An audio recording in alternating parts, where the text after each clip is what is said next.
tardes, soy médico psiquiatra, tengo maestría en salud pública, soy egresado de nuestra facultad en 2014, he hecho mi residencia en el Hospital Regional Honorio Delgado y ahorita me desempeño como médico asistente en el Hospital Regional Honorio Delgado en el área de psiquiatría. Bueno, yo creo que una de las cosas que más me apasiona a mí, chicos, es poder enseñar, ¿sí? Poder transmitir conocimientos y hacer de repente una especialidad que es la psiquiatría más digerible para el alumno, ¿sí? Que se pueda entender, porque a veces cuando han llevado de repente psicopatología los conceptos son un poco abstractos, son difíciles de entender, ¿correcto? Entonces el objetivo ahora es que ustedes, como ya lo han hecho con la doctora Yasa, han hecho salud mental, las implicaciones de la salud mental, el impacto que tienen los problemas, los trastornos mentales en la vida de los pacientes, definido como DAILYs, ¿no es cierto? Eso no se olviden, por favor.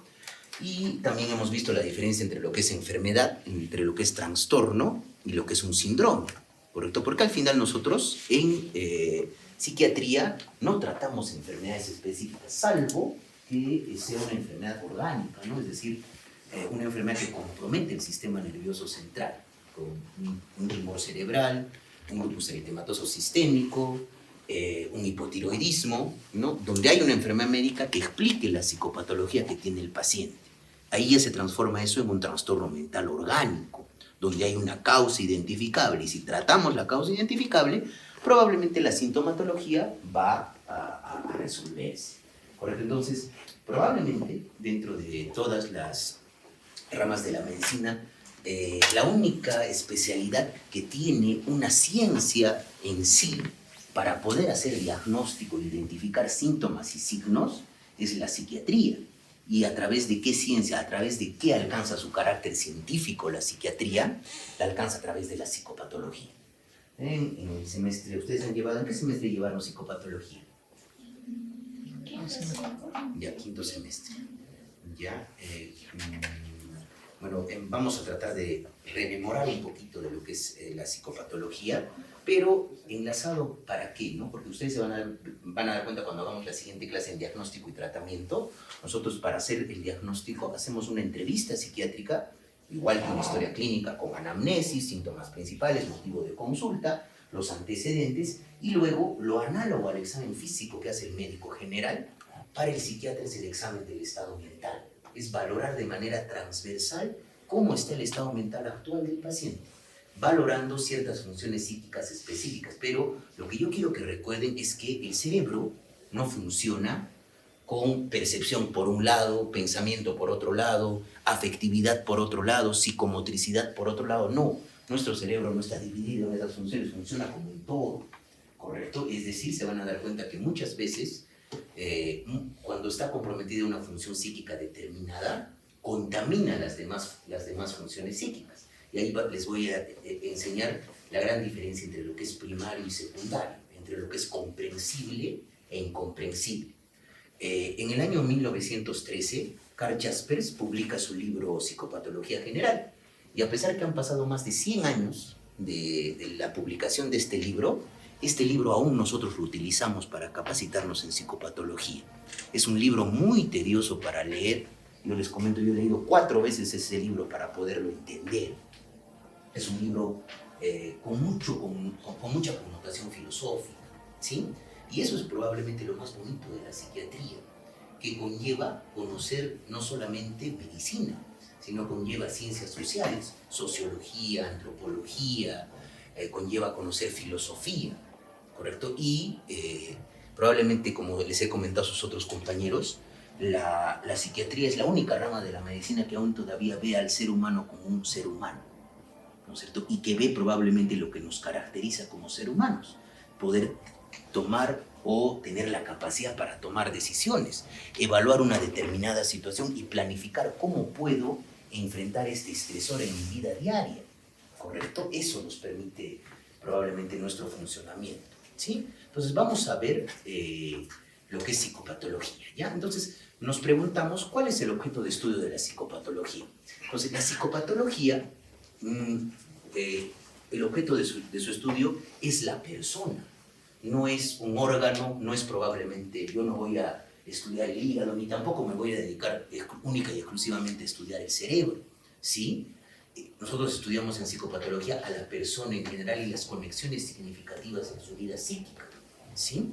Entonces podemos hablar, por ejemplo, si nosotros hablamos de un trastorno neurológico, ¿no?, de una esclerosis múltiple. Nosotros conocemos la fisiopatología de la esclerosis múltiple, la formación de las placas, el desarrollo del depósito de las placas y la enfermedad neurodegenerativa, que es la esclerosis múltiple, ¿correcto? Los pacientes tienen esclerosis múltiple, pero en la mayoría de las oportunidades no ven afectados su self, es decir, su persona de manera integral, ¿correcto?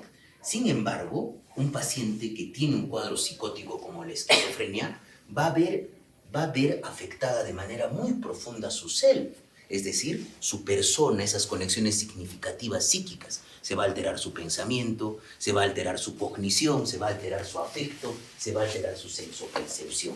Entonces, si ustedes se dan cuenta, esa es la gran diferencia.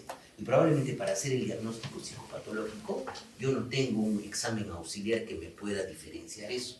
¿Cómo creen, cómo creen que yo voy a hacer el diagnóstico en psicopatología? ¿A través de qué? ¿Ok? Estamos acá para aprender, chicos, por favor. Opinen, tienen que opinar. ¿Cómo creen que vamos a hacer el diagnóstico en psicopatología? Vamos a ponerle el estetoscopio a la cabeza a nuestro paciente y vamos a poder leer sus pensamientos. No, ¿no es cierto? ¿Qué compartimos probablemente? ¿Qué comparto yo con ustedes, por ejemplo? ¿Qué compartimos ahorita para poderlos entender? ¿Qué estamos compartiendo? El lenguaje, un código que puede traducir. Si yo empiezo a hablar en chino mandarín, ¿me van a entender? No. Entonces, compartimos un código, un lenguaje. Y ustedes pueden ver, por ejemplo, al momento que yo hablo, las inflexiones vocales que doy en mi lenguaje. Y eso sucede cuando una persona está deprimida. ¿Cómo está la prosodia del lenguaje? Hay un tono bajo. Su mismo pensamiento está más enlentecido. Sus procesos cognitivos están enlentecidos. Entonces, una de las maneras de entender y de podernos aproximar en la psicopatología es, uno, el método empático. Es decir, tratar de experimentar lo más cercano posible lo que el paciente me está refiriendo en sus palabras, ¿correcto? Y segundo, es la observación conductual. Y la observación conductual, ¿qué puedo ver en la parte psiquiátrica? El componente psicomotor, la fascia de un paciente deprimido, ¿correcto? O el enlentecimiento que puede tener un paciente con una depresión con bastante compromiso psicomotor, ¿correcto? Dense cuenta, esa es la gran diferencia. ¿Sí? Y vamos a ir a hablar de las definiciones, ¿no? En general, es una ciencia que estudia de manera sistemática. ¿Qué va a estudiar la psicopatología? La experiencia, la cognición y el comportamiento que es anormal, ya que la experiencia, la cognición y el comportamiento normal lo estudia la psicología clínica, ¿correcto? Probablemente el único profesional que está capacitado en psicopatología es el médico general y el psiquiatra en particular, ¿sí? Por eso había tanta controversia respecto a la nueva ley de salud mental, la 3947, donde se reafirmó que el único profesional que puede hacer diagnóstico de trastornos mentales es el médico psiquiatra. Y en ausencia del médico psiquiatra, ¿quién creen que puede hacer el diagnóstico? No, tampoco. El médico general. El médico general, ¿correcto? Por eso nosotros tratamos de que ustedes recuerden esto de la psicopatología, ¿ya? Entonces, ¿es el estudio de qué? De los productos de una mente trastornada. Entonces, ¿cómo vamos a hacer nuestra aproximación? Lo que nosotros tenemos que realizar, así como han hecho su curso de semiología, tenemos que observar y describir tal y como el paciente describe su sintomatología, ¿correcto? Y vamos a investigar también las causas de este comportamiento anómalo, ¿sí? Ahora, al final, la psicopatología se van a dar cuenta que hay diferentes tipos de psicopatología, pero nosotros tenemos que tratar de utilizar una psicopatología que simplemente describa, que no teorice, ¿sí? Y ahí se van a dar cuenta la gran distinción entre los tipos de psicopatología que hay, ¿no? Y como ya lo estamos indicando, hay dos tipos de psicopatología. La descriptiva, que como su nombre lo indica, describe, categoriza y define las experiencias anormales tal y como han sido expresadas por el paciente y observadas a través de su comportamiento. Entonces recordamos dos cosas. Tenemos que hacer la anamnesis describiendo lo que el paciente experimenta, ¿sí? Y además observando su conducta, ¿correcto? Ahora, la descripción de esos síntomas en psicopatología, ¿cuál es el objetivo? Tener una terminología precisa. Yo no voy a poner en mi anamnesis, sí voy a poner, ¿no? El paciente refiere sentirse triste, pero en mi examen del estado mental, el ánimo, tengo que ponerlo deprimido. No voy a poner en el ánimo, el paciente refiere sentirse triste. Para eso, y si el paciente, por ejemplo, me refiere que anteriormente disfrutaba de sobremanera de repente jugar una partida de cartas con su esposa en la tarde y ahora ya no experimenta placer ni interés por hacer eso, ¿hay un término específico para eso? ¿Cuál es ese término?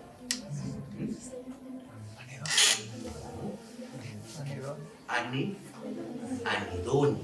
Y eso es justamente el objetivo. El paciente sabe lo que es la anedonia, les va a decir, doctor, ¿sabe qué? Tengo anedonia. No, ustedes tienen que identificar la anedonia a través de lo que les describen a través de su lenguaje. Entonces, eso hace la psicopatología descriptiva, y la psicopatología explicativa asume que los fenómenos mentales son significativos, pero trata de dar un componente, digamos, de explicación.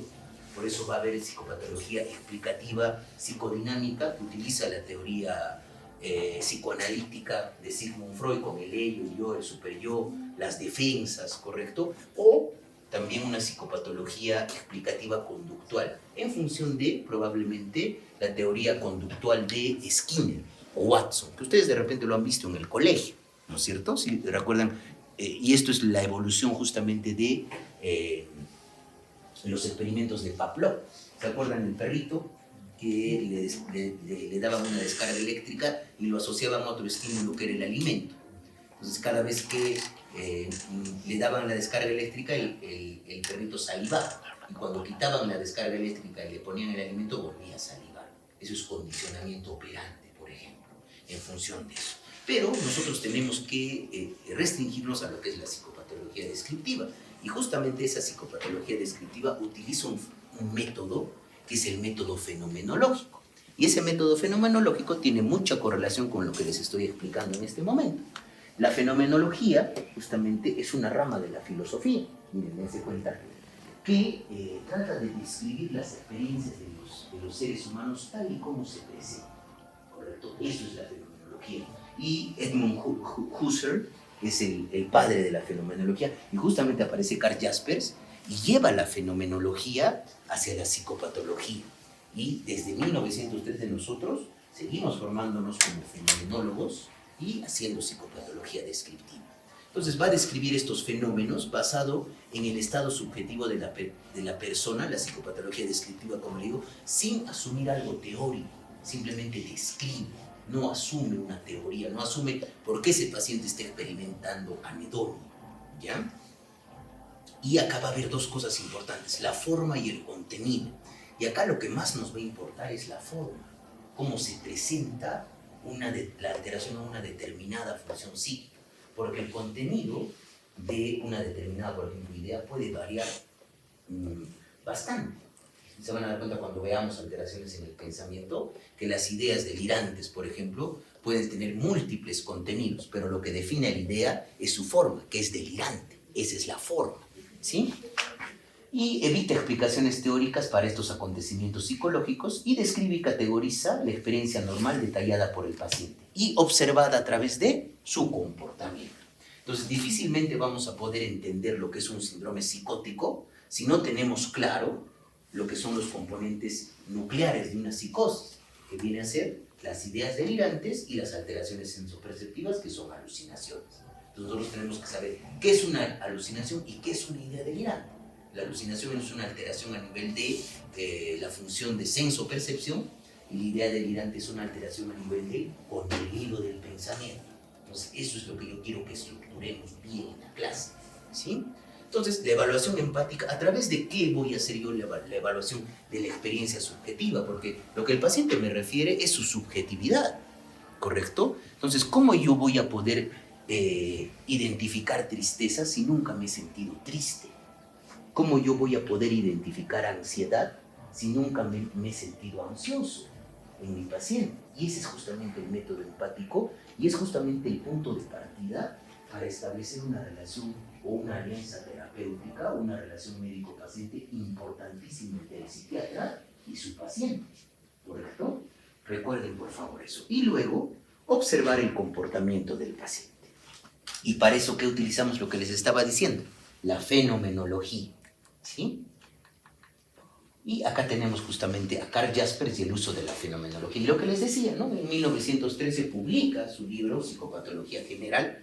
Es el primer texto que se puede clasificar como un tratado de psicopatología general. Y acá está justamente el librito. Y en este libro, miren lo que Jaspers indica. Deseo satisfacer en relación con su objeto la exigencia de la voluntad universal del saber. Quisiera que sirva a los médicos y a todos los que tienen que tratar con el hombre temáticamente. ¿En algún momento acá Jaspers habla de alguna alteración mental o está hablando de la evaluación global del individuo? De la evaluación global del individuo.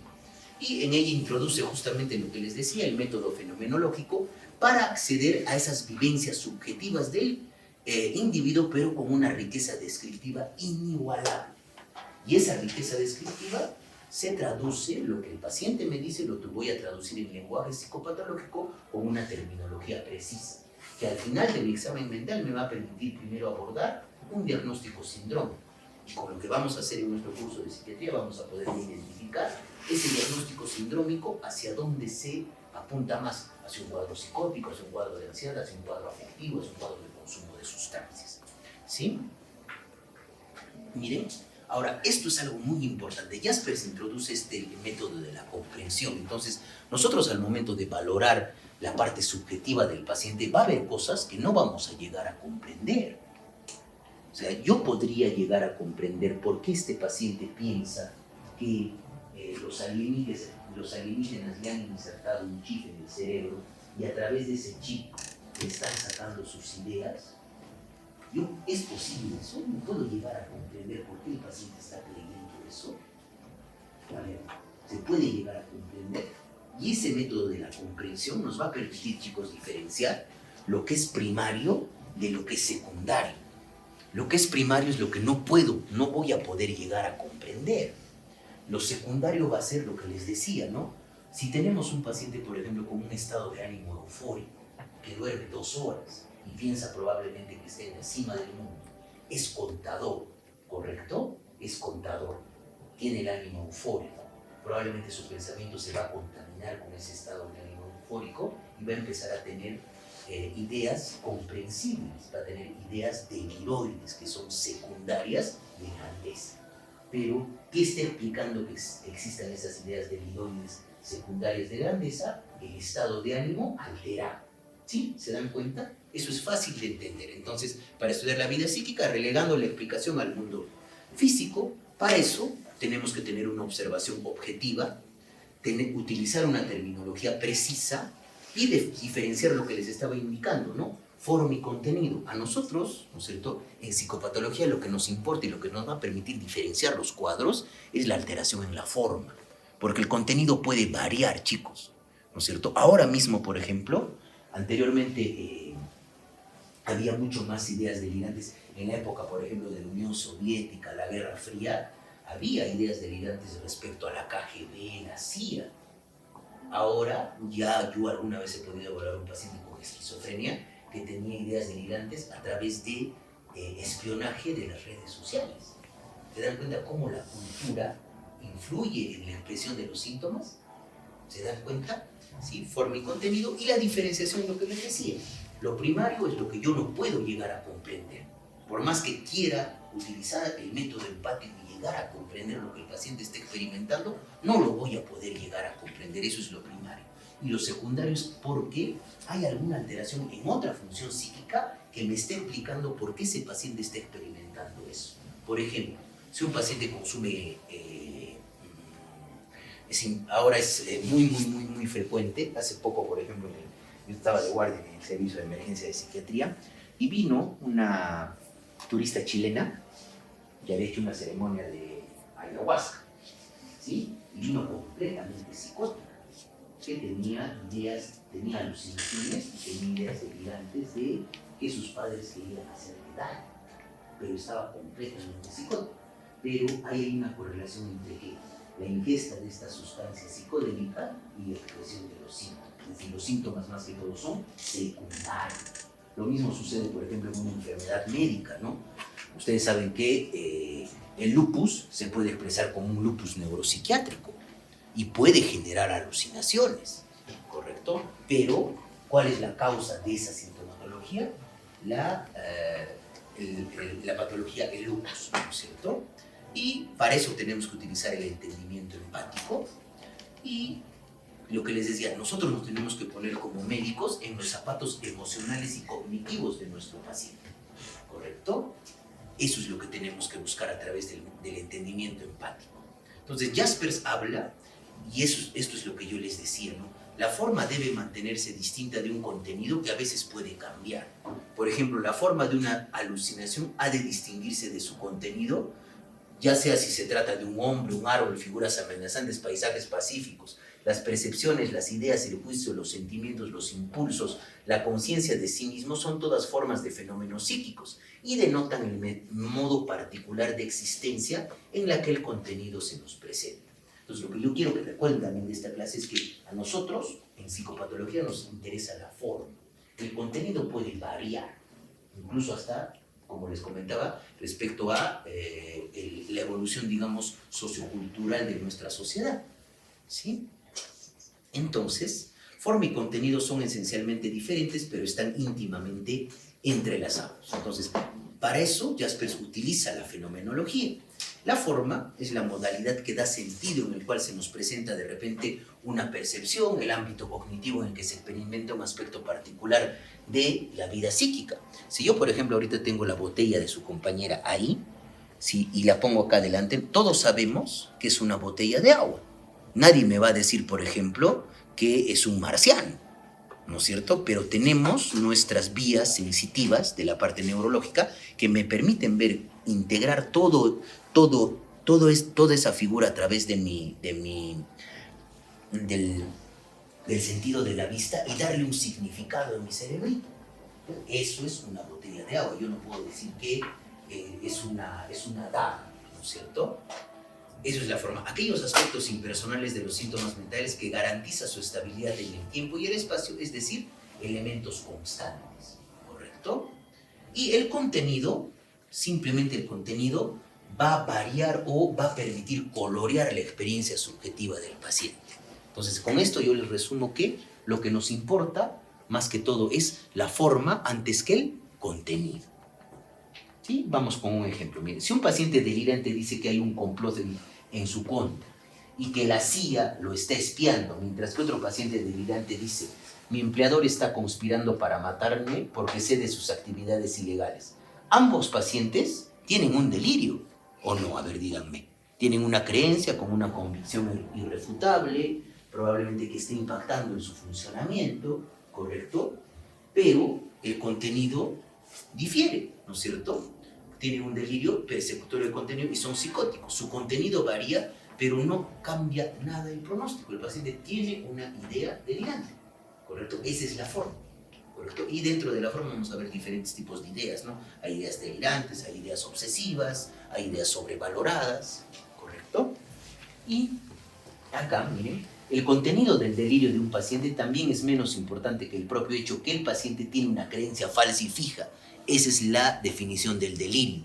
Es una creencia falsa, fija, que se sostiene con una convicción irrevocable e incluso que es impermeable a los argumentos que yo le puedo dar. Un paciente, por ejemplo, puede decir, yo soy Napoleón. Por ejemplo, yo le muestro un libro de historia y digo que Napoleón falleció en tal siglo en la isla de Córcega, en Francia. Pero él me dice, no, eso no es, está mal, yo soy Napoleón. Y sigue con la convicción a pesar de mostrarle, digamos, elementos que contradicen, digamos, su creencia, ¿sí? Eso es en la parte. Y miren, la distinción de primario y secundario se da en términos de la comprensión, lo que ya les decía. Lo comprensible es lo secundario y lo incomprensible es lo primario, ¿sí? Entonces, lo primario es aquello inmediato y definitivo.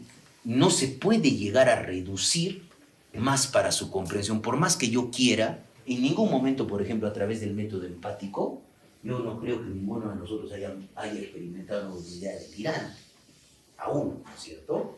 Pero por eso, como no podemos experimentar una idea delirante, no vamos a poder llegar a comprender al paciente. ¿Por qué cree eso?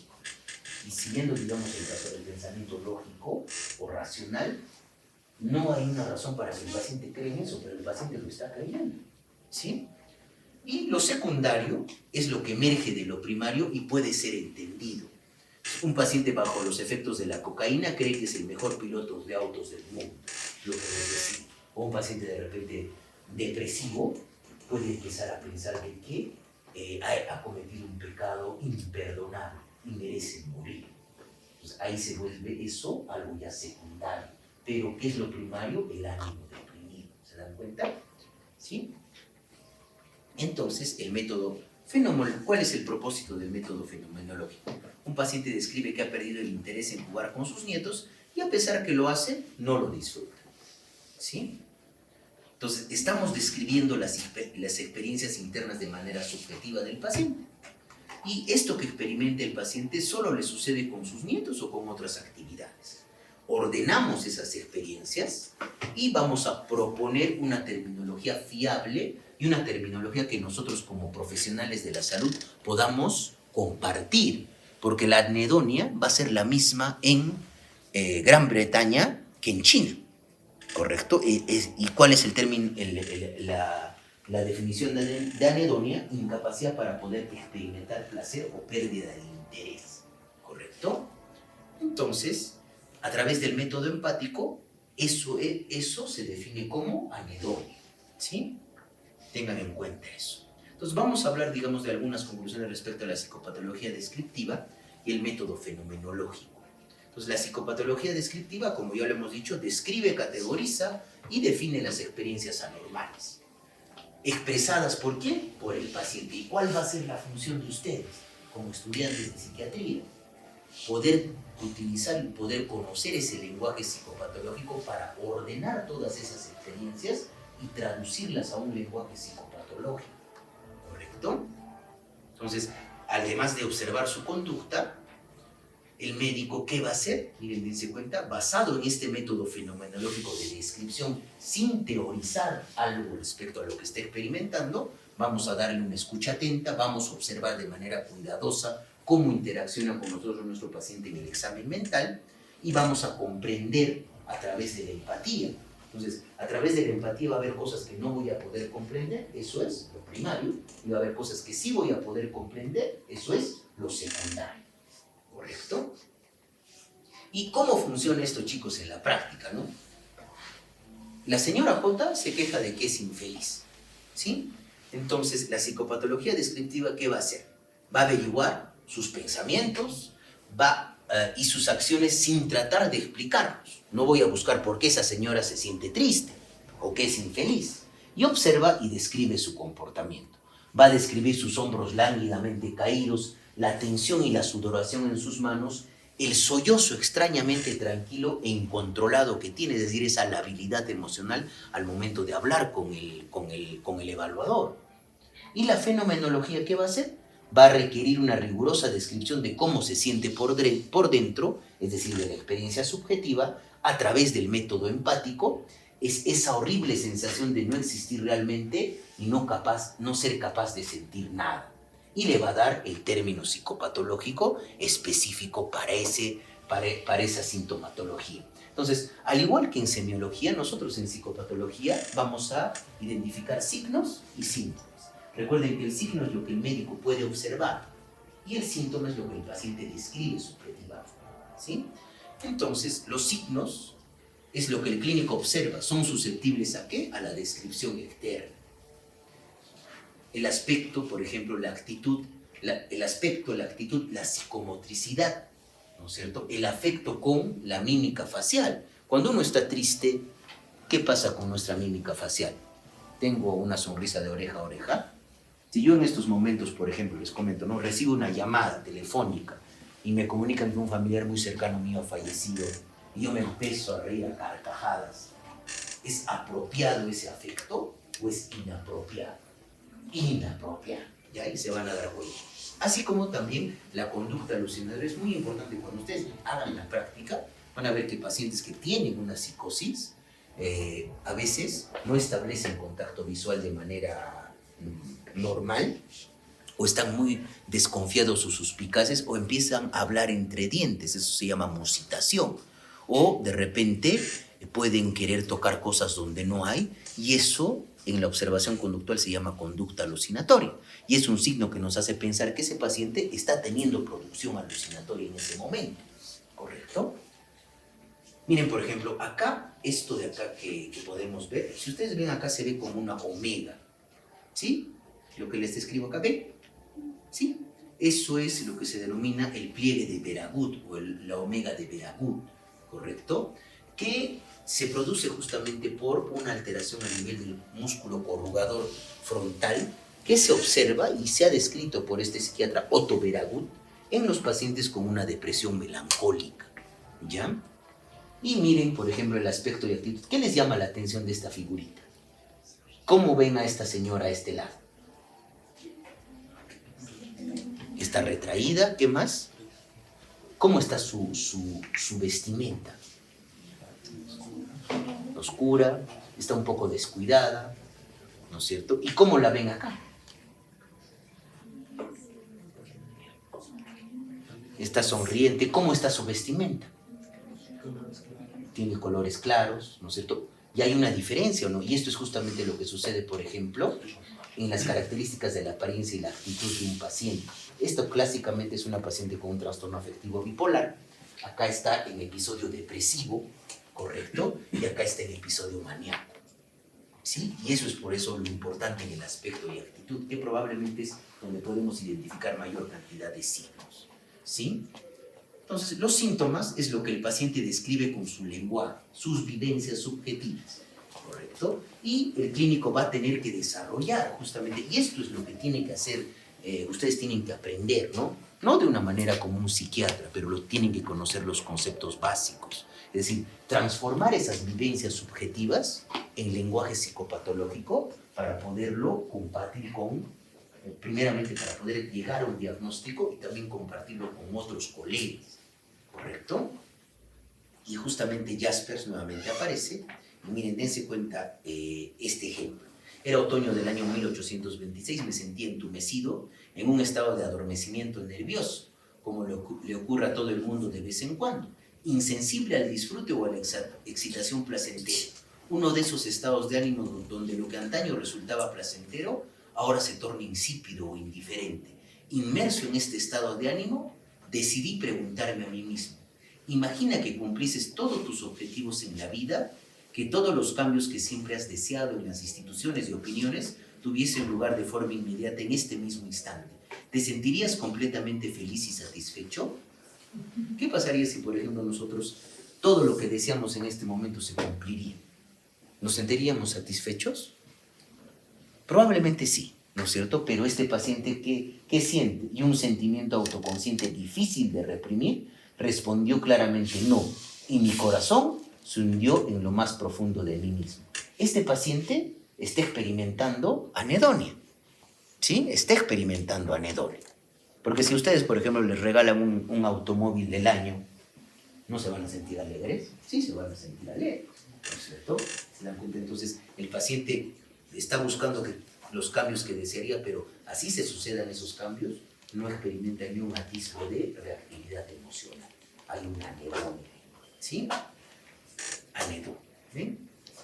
Entonces, miren, la presencia de signos y síntomas psicopatológicos, ¿cómo van a ser recogidos, como les decía, ¿no? En lo que es la entrevista psiquiátrica. Y esa entrevista psiquiátrica tiene componentes: historia clínica psiquiátrica y el examen del estado mental actual, o exploración psicopatológica, que, como les decía, es el análogo a lo que ustedes han hecho en semiología, el examen físico por sistemas, bien organizado, ¿sí? Entonces, la historia clínica psiquiátrica va a recoger la patobiografía del paciente organizada en apartados, ¿sí? A través de la entrevista psiquiátrica vamos a recoger los datos de la enfermedad actual a través de la anamnesis. Y la anamnesis, chicos, ahora probablemente esto es lo que critica mucho la psiquiatría europea, la psiquiatría americana, porque ahora se puede hacer anamnesis estructuradas y no estructuradas. Las anamnesis estructuradas utilizan un molde de entrevista para poder identificar síntomas. Y eso lo utilizan bastante los psiquiatras americanos.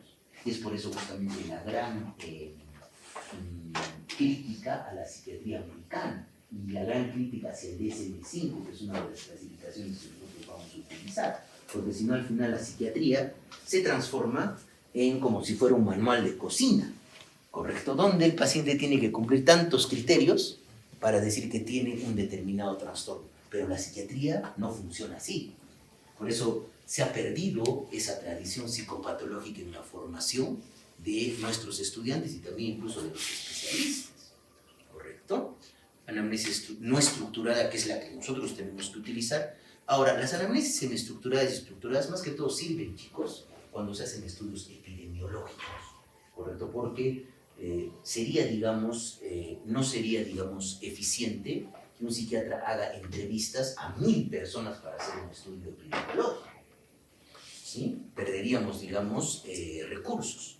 Y además vamos a hacer la exploración psicopatológica, que es lo mismo que el examen del estado mental. Y esto les recalco, ¿no? Porque a veces yo les pregunto esto en el examen teórico, pongo una pregunta, ¿no? La exploración del estado mental valora de manera transversal el estado mental actual del paciente, ¿correcto? Eso, por favor, recuerden, es igual que el examen físico. El examen físico no va a valorar lo que el paciente ha estado sintiendo hace 10 años, sino ustedes valoran lo que le está pasando en ese momento y lo van a correlacionar con su historia clínica, ¿correcto? ¿Sí? Y las áreas del funcionamiento psíquico. Ahora, el examen del estado mental es justamente este proceso que se da de manera sistemática para valorar y ordenar e identificar las alteraciones en determinadas funciones psíquicas, ¿correcto? Y este examen del estado mental, como les decía, es un estudio transversal del paciente basado única y exclusivamente en la observación directa y en la entrevista cara a cara con el paciente, ¿correcto? Y es un proceso importantísimo, ¿para qué? Para valorar la presencia o ausencia de síntomas y signos y probablemente junto con nuestra historia clínica, nuestra anamnesis, poder llegar a un diagnóstico, ¿correcto? Y para realizar el examen del estado mental tenemos que requerimos estas 3 condiciones. Primeramente, que el paciente colabore. Por ejemplo, un paciente, para poderle hacer un examen mental, ¿qué función psíquica tendría que estar preservada? A ver, razonemos un poco. Ahorita a todos ustedes les puedo hacer un examen mental. Sí. Entonces, todos ustedes, ¿qué función psíquica está preservada? Ya habéis escuchado por ahí. Conciencia, muy bien. Porque si tú tienes un paciente obnubilado, si tú tienes un paciente comatoso, si tú tienes un paciente intoxicado por alcohol, donde su conciencia está fluctuando, ¿podrás hacer un examen del estado mental cognitivo?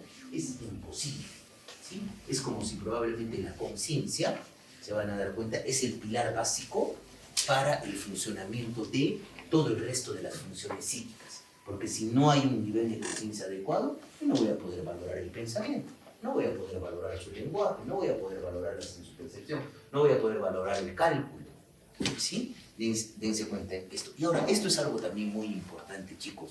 Nosotros como médicos tenemos que desarrollar estas capacidades para poder adecuarnos al nivel socioeducativo de nuestro paciente. Lo bueno que ahora en nuestro curso de psiquiatría no tenemos ningún docente de salud. Eso es lo bueno. ¿Por qué, chicos? No porque de repente en la salud hagan una mala psiquiatría, sino que en el MINSA nos permite tener el tiempo necesario para evaluar a un paciente. Por lo que es más o menos ¿En cuánto tiempo ustedes creen que se hace una evaluación psiquiátrica? A ver. En consulta externa, por ejemplo. Una consulta en psiquiatría ambulatoria. ¿Cuánto creen que demora? Porque va a diferenciarse, ¿no? Si es un paciente nuevo o es un paciente continuador que ya tiene un diagnóstico y viene a su control. En un paciente nuevo, ¿cuánto creen que, digamos, demore? Incluso el MINSA ha dado datos específicos o tiempo. Un paciente nuevo necesita 45 minutos de consulta. Y el paciente continuador tiene 25 segundos. Y se tiene que hacer una historia clínica completa. Y además se tiene que hacer el examen mental también completo. ¿Sí?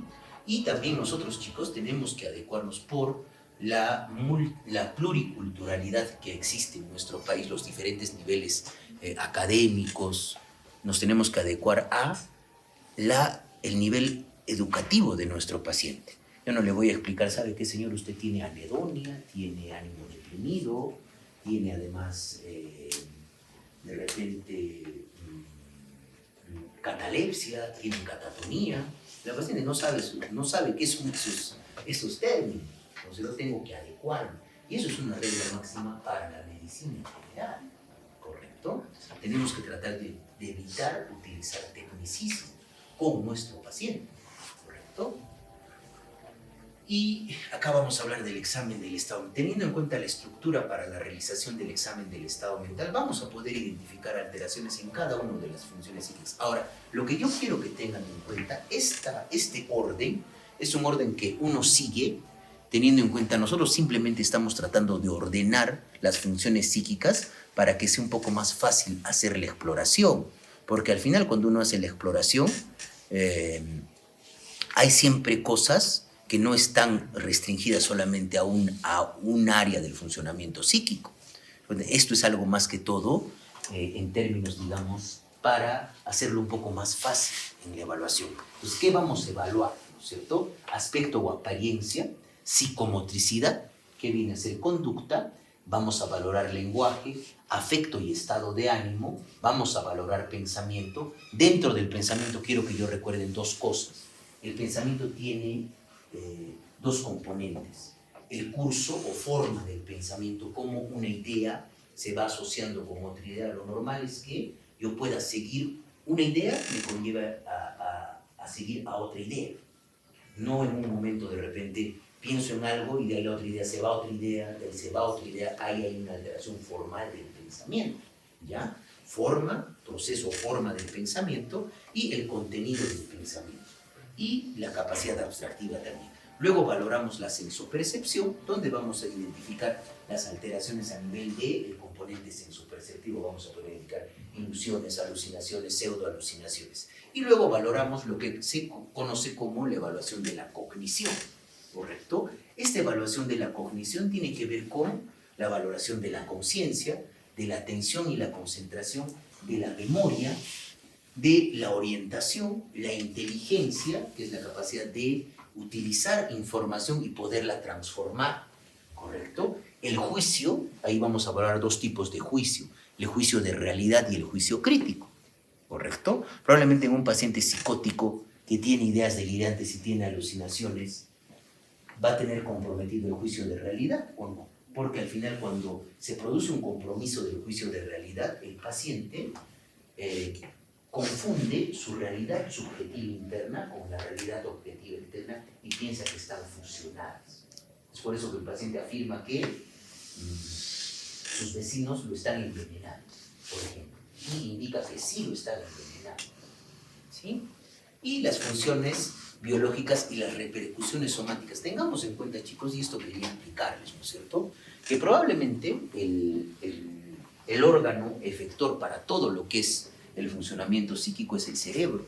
Y recuerden, ¿no es cierto?, que el cerebro tiene el sistema nervioso central con el encéfalo, el bulbo raquídeo y el tronco cerebral, ¿no es cierto? Y el sistema nervioso periférico, que tiene la médula espinal con todas las prolongaciones de los nervios. Pero también tenemos un sistema nervioso simpático y parasimpático, que es el sistema nervioso vegetativo. Entonces, cuando hay alteraciones a nivel de los neurotransmisores a nivel cerebral, se va a producir alteraciones a nivel de las funciones biológicas, ¿correcto?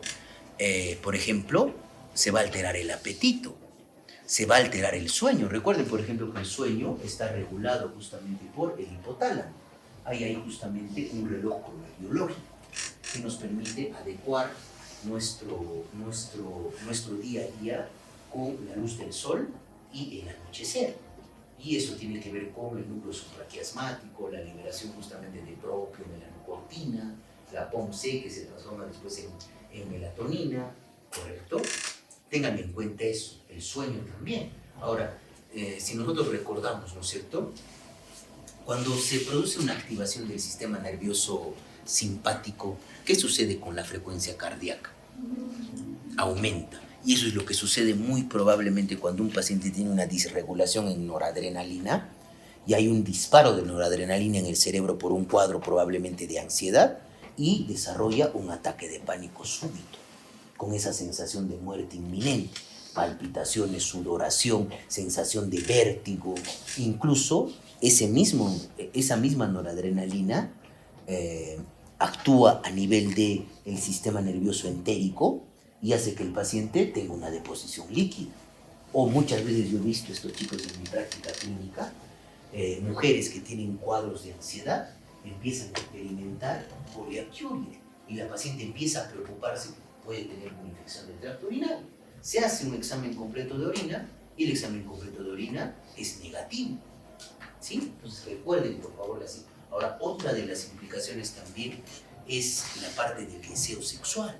Normalmente esa correlación entre el sistema nervioso simpático parasimpático regula el deseo sexual tanto en el varón como en la mujer. Es por eso que en los cuadros depresivos hay una disminución del deseo sexual. O en un paciente que tiene un episodio maníaco dentro del contexto de un cuadro bipolar, el paciente tiene elevado libido y se puede probablemente inmiscuirse en conductas sexuales de riesgo.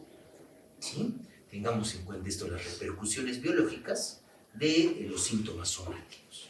¿Correcto? Entonces ahora vamos a ir desarrollando cada uno de esos apartados para poder describir lo que vamos a poder identificar, ¿no? Ahora, en el aspecto de actitud, lo que más nos va a llamar la atención es poder describir cómo el paciente se está presentando hacia nosotros, si establece o no establece contacto visual, si tiene un adecuado alineo, imagen personal, si probablemente habla muy poco, ¿correcto? Entonces, el aspecto de la apariencia viene a ser la descripción de cómo el paciente se presenta ante nosotros, ¿no? El porte y la actitud. Ahora, muchas veces los pacientes pueden venir con una actitud negativista, pueden venir con una actitud de cooperación o pueden venir con una actitud probablemente con estado de ánimo irritable o pueden ser querellantes, ¿no? La higiene personal, valorar probablemente la valía personal que es la autoestima y establecer contacto visual. Cuanto más viva sea la descripción que nosotros realicemos del paciente en ese apartado de aspecto y actitud, nos va a poder permitir incluso, en el mejor de los casos, incluso hasta llegar a un diagnóstico.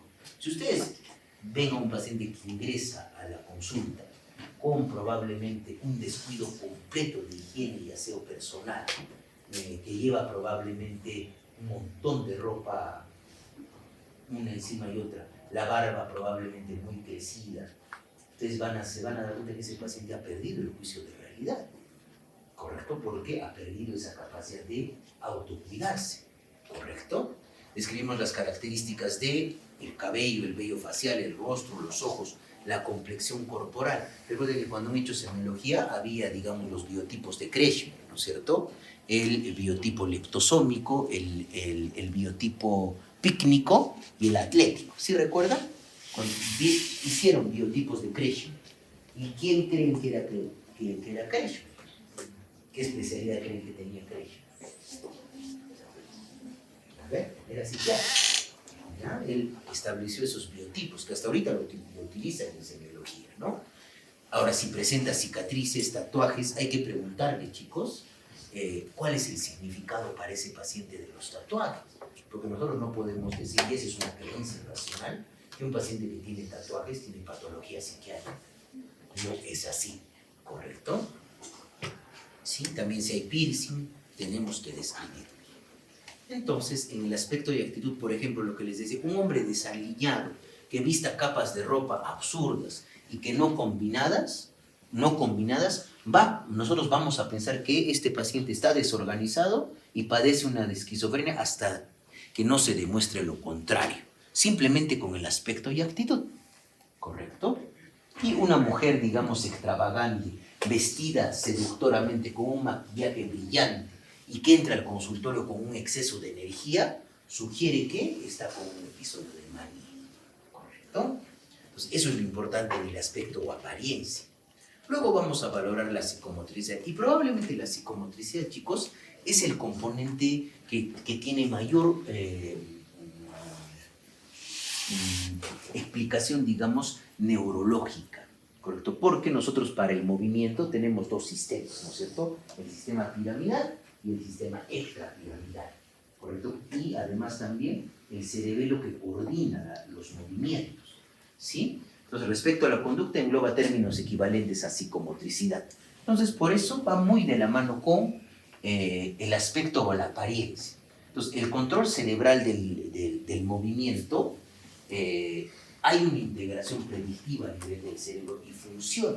Y es por eso, chicos, que cuando nosotros utilizamos algunos medicamentos, cuando empleamos en emergencias psiquiátricas, hay algunos medicamentos que tienen efectos adversos, los antipsicóticos de primera generación, que afectan el sistema intrapiramidal, y el paciente va a tener un parkinsonismo inducido por antipsicóticos. Lo clásico, el temblor en contar monedas, la rigidez, ¿no es cierto?, y la marcha imantada al peso. Y además el aplanamiento afectivo con la amina o la hipominia facial, ¿correcto? La conducta motora, además, nosotros a través de el comportamiento no verbal, a través de los gestos, podemos comunicar cosas o no podemos comunicar cosas. Sí, y eso es justamente una parte de la psicomotricidad, ¿no? La capacidad de comunicar sin palabras, ¿sí? Y la exploración de la psicomotricidad va a permitir identificar alteraciones que dificultan la adaptación del paciente a su ambiente. Entonces, además, hay un correlato, es lo que les decía, ¿no? Es probablemente este componente, el correlato estructural funcional a nivel cerebral con determinadas estructuras, lo que les decía, ¿no? El cerebelo, los ganglios basales, el tálamo, la corteza cerebral, el núcleo de la oliva inferior es el marcapaso de la temporalidad de la coordinación del movimiento. Es por eso, por ejemplo, que hay patologías neurodegenerativas como la enfermedad de Parkinson o la enfermedad de Huntington que conllevan probablemente síntomas psicomotores, ¿correcto? Recuerden eso. Y además, probablemente de conllevar síntomas psicomotores, desarrollan también sintomatología psicopatológica. Es muy frecuente en pacientes con enfermedad de Parkinson que desarrollen síntomas psicóticos, alucinaciones, por ejemplo, ¿sí? Y después vamos a hablar del lenguaje. Y como les decía, ¿no? El lenguaje, nosotros, una de las características que ya hemos visto para poder hacer un examen mental adecuado es que el paciente tenga un nivel de conciencia adecuado. Y segundo, es que compartamos el mismo código para podernos comunicar. Y eso es justamente el lenguaje. Esta función psicológica va a permitir utilizar estos códigos que ya han sido socializados con significado, es la base de la comunicación y a su vez permite que únicamente a través del lenguaje yo puedo explorar el contenido y el curso o la forma del pensamiento de mi paciente, únicamente a través del lenguaje, ¿sí? Y explorar el lenguaje y la comunicación va a permitir identificar si el lenguaje cumple con su función comunicativa, es decir, si lo que el paciente me está expresando tiene un sentido y dentro de nuestro lenguaje castellano hay reglas gramaticales, hay reglas sintácticas. Entonces el paciente tiene que respetar esas reglas, porque si digamos no respeta esas reglas, al final eso que me está comunicando a través de su lenguaje va a ser ininteligible. No lo voy a llegar a entender y llegamos ahí a entender un lenguaje probablemente que un pensamiento que está disgregado, desorganizado, donde entre idea e idea no hay ninguna correlación, o incluso entre una idea, la oración que él expresa no tiene ni siquiera los nexos gramaticales ni la parte sintáctica, ¿correcto? Entonces, si las alteraciones son de origen orgánico, si son el resultado de la psicopatología, de otra función psicológica. Entonces, el lenguaje, típicamente humano, trasciende la función de comunicación y va a alcanzar el grado de representación, ¿correcto? Recuerden, por favor, eso. Porque a través del lenguaje yo puedo representar muchas cosas. A través del lenguaje yo puedo representar cómo me siento. Y esos productos a través del lenguaje y su relación con la afectividad, ¿en qué creen que se cristalizan? A ver, ¿en qué creen que se cristalizan? ¿En qué se cristalizan? ¿Cómo podríamos, digamos, identificar esos productos del lenguaje en lo que ustedes diariamente ven? A ver, la literatura no es una de esos productos. El teatro no es uno de esos productos. Una película no busca llevar un mensaje. Es eso, ¿sí? ¿Correcto? Y el lenguaje, la descripción del discurso o el lenguaje se superpone a la descripción de la estructura del pensamiento. Es por eso que únicamente a través del lenguaje de nuestros pacientes nosotros vamos a poder identificar sus pensamientos, el contenido de sus pensamientos. Entonces solo podemos enterarnos de los pensamientos de los pacientes a través de lo que nos dicen. Entonces, acá es algo muy importante. Así como vamos a describir cualidades del afecto, acá vamos a describir cualidades del lenguaje. Y esto yo quiero que recuerden las cualidades del lenguaje. ¿Cuáles son las cualidades del lenguaje? Velocidad. Si nosotros normalmente tenemos una velocidad en nuestro lenguaje y nos sentimos cómodos en la manera como estamos hablando. Y hay una correlación íntima, incluso hasta a veces inconsciente, entre lo que yo voy pensando y lo que voy diciendo. Si ustedes se dan cuenta, ¿sí? Esa es la velocidad. Luego tenemos el volumen, la intensidad en el tono del habla, ¿correcto? Que puede ser alto, bajo, y se va a correlacionar probablemente con el componente del impacto afectivo sobre el lenguaje. Cuando uno está deprimido, ¿cómo habla? El tono es bajo, ¿no es cierto? Muchas veces un paciente cuando está psicótico puede hablar entre dientes, ¿sí?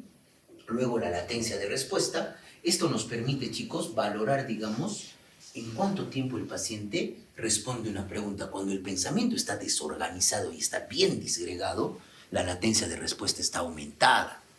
O también cuando el paciente está deprimido, está ensimismado en sus pensamientos negativos respecto a probablemente ideas autolíticas, ideas de desesperanza, minusvalía, ¿correcto? Que le cuesta probablemente responder. Yo le muestro un lapicero y se demora en decirme que es un lapicero, ¿correcto? Eso es la latencia de respuesta. Y finalmente la calidad general. Y la calidad general conlleva que el paciente puede probablemente expresar a través de su lenguaje algo que es entendible para el evaluador.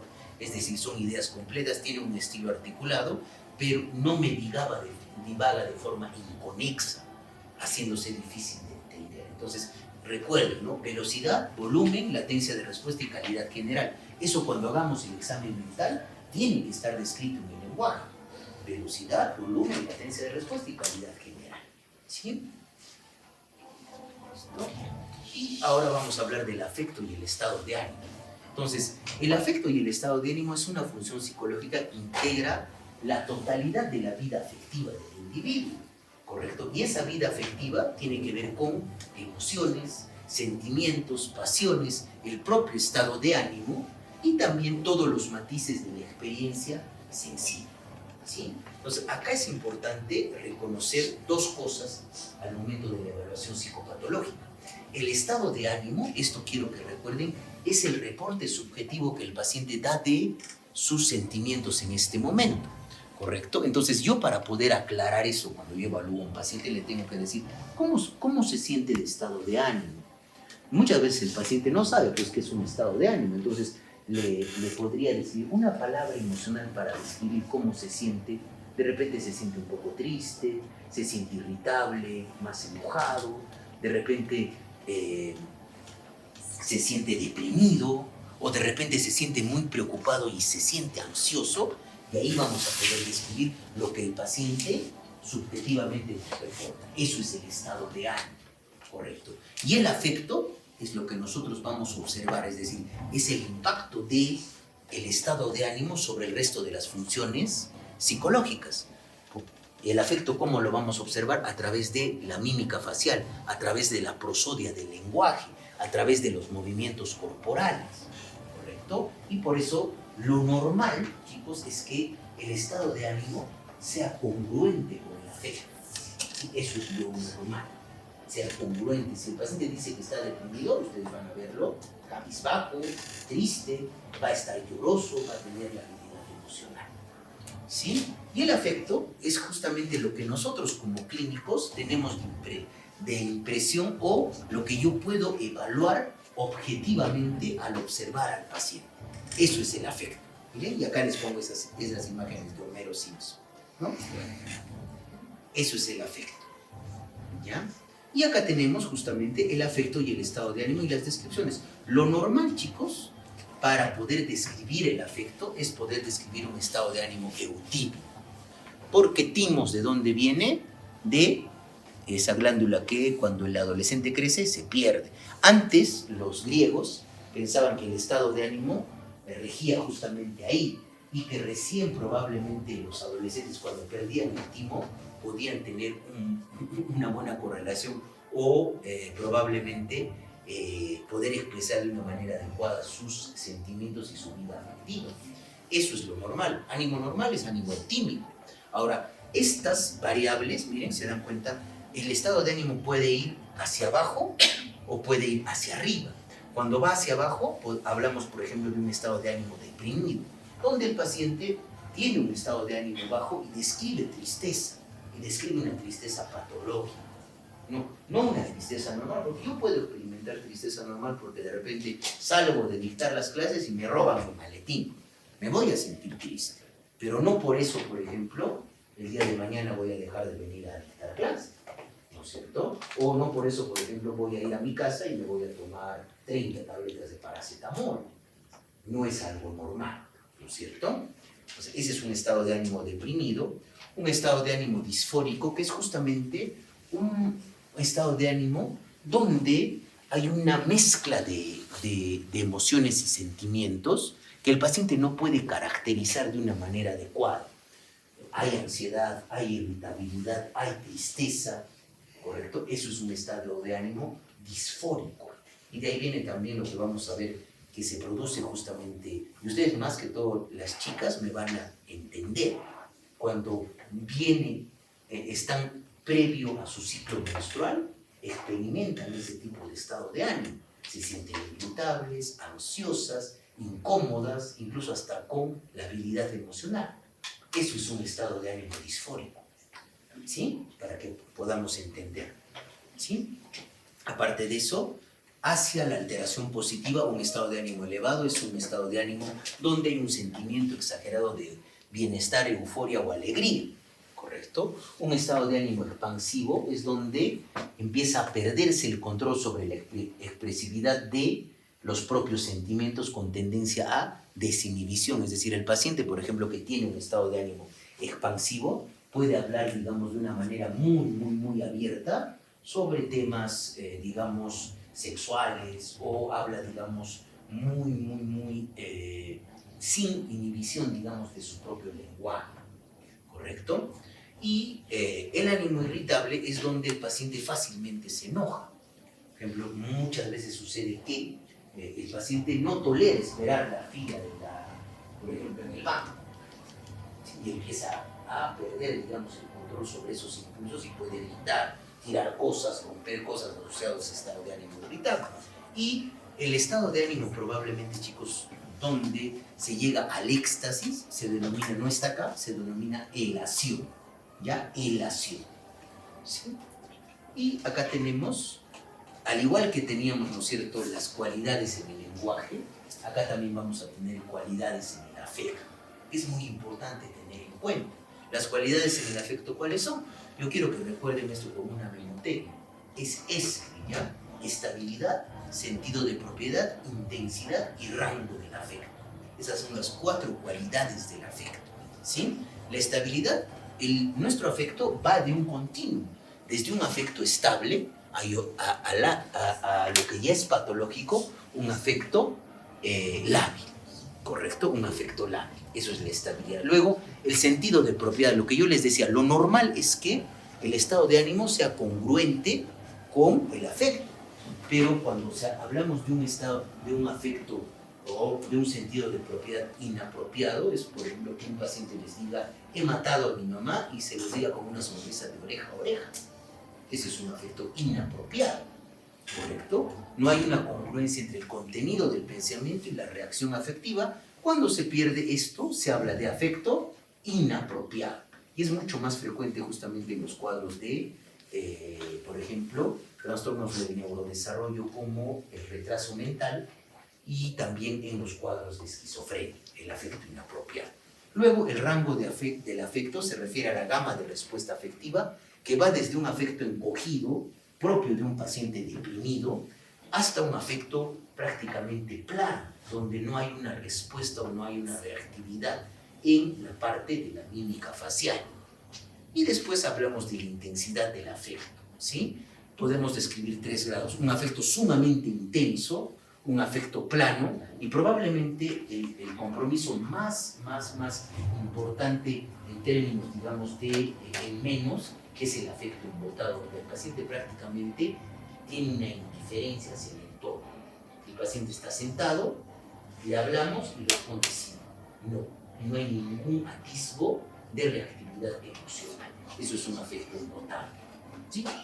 Y acá tenemos justamente las alteraciones del afecto, lo que les estaba indicando, ¿no? El afecto inapropiado es una discordancia entre la expresión afectiva y el contenido del pensamiento o las propias ideas del paciente.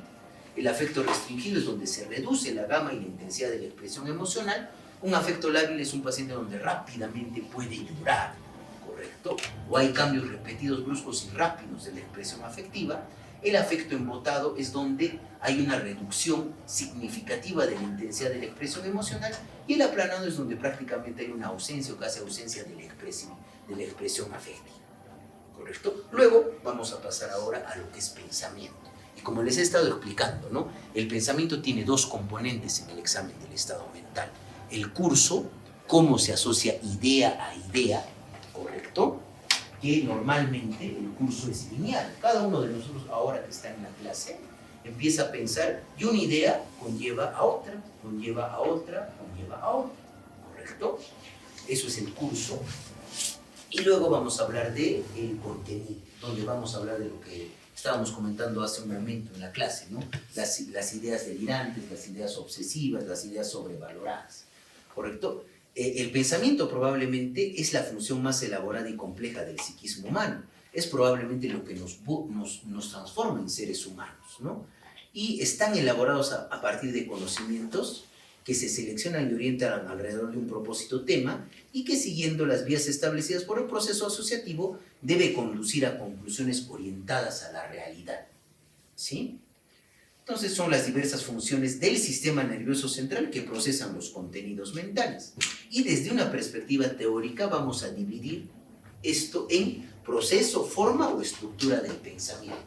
Al hablar de proceso, forma o estructura del pensamiento, hablamos de cómo una idea tiene una correlación con la otra y tiene un curso lineal.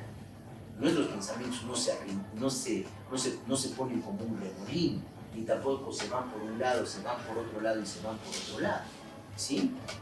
Entonces, ¿cómo se asocian las ideas y el contenido del pensamiento? ¿Qué temática tienen las ideas? ¿Sí? Y la propia vivencia del pensamiento, donde ahí vamos a poder experimentar algunas alteraciones que tienen que ver con fenómenos de pasividad en el pensamiento, como el eco del pensamiento, es decir, el paciente escucha lo que está pensando, como si resonaría en su propia cabecita, ¿sí? O esos fenómenos, por ejemplo, de pasividad, como les digo, que el paciente puede sentir que alguien le roba sus pensamientos o que alguien le inserta pensamientos. Esos son fenómenos de pasividad, ¿sí? Y el proceso del pensamiento se refiere a lo que les decía, ese flujo de pensamientos. Lo normal es que el pensamiento es como si fuera una carretera, ¿no? Que sigue una línea normal, ¿correcto? Pero cuando se altera la forma o curso o el proceso del pensamiento, ese pensamiento puede salirse de la propia carretera, ¿correcto? Esto es el curso o forma lineal. Pues, además, este proceso lleva intrínsecamente lo que yo les estaba comentando. Cada uno de nosotros experimenta subjetivamente una velocidad normal en nuestros pensamientos. pero cuando de repente estamos con sueño, sí sentimos que el pensamiento está un poco enlentecido, ¿o no? ¿Sí? Correcto. Y acá tenemos, miren chicos, cómo se va a producir las alteraciones en el curso, forma o proceso del pensamiento. Puede haber fuga de ideas, ¿no es cierto? Y la fuga de ideas es justamente dentro del curso del pensamiento un síntoma patognomónico de un episodio maníaco.